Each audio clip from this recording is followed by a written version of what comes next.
Hello, I've got Eliot Porter's The Grand Canyon book here. I'm going to show you two of my favorites on this book.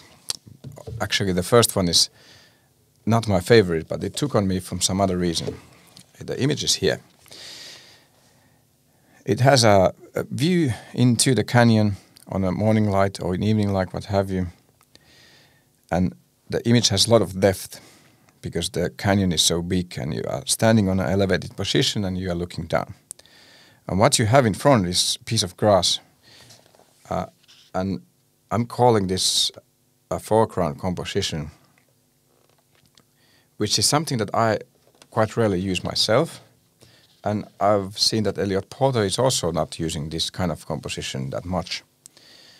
In fact, in this book with 65 plates, this is the only one that has a foreground set up like this.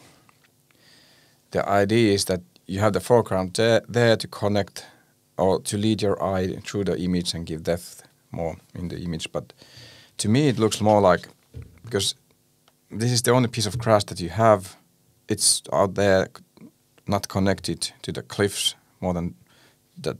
You know that it's normal to have grass around there. But anyway, to me this looks like I'm just laying prone on the ground and maybe even trying to avoid going over the cliff, because otherwise I wouldn't see the grass so big in front of me unless I'm down on the ground. So, but many photographers are doing photos like this and kind of like they look fantastic,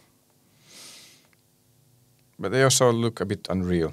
So that's why I'm not picking this up as my favorite. For some reason, this same photo is featured on the cover of this book, and I was wondering, like, how is that about?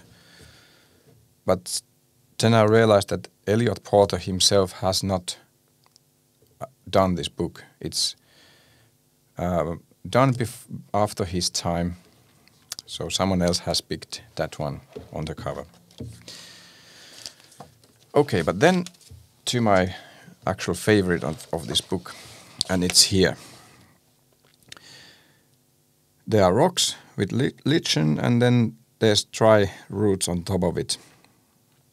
And it's a bit like waste of possibilities when you are shooting in Grand Canyon, and then you have this kind of photo where you could have this taken from like anywhere. But of all these nice pictures, somehow this was most kind of like came out to me.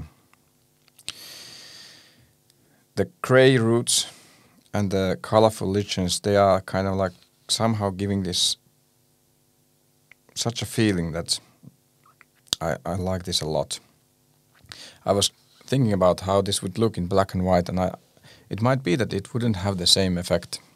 The color really brings something to that, and that's exactly what I'm looking for, or something that I want to see when I'm studying Eliot Porter's photos, that how he used the color to create wonderful things. And what would be your favorite of Eliot Porter's work? His books are so beautiful, highly recommended. A bit hard to find here around, but if you can get your hands on one, take it. And have a great day.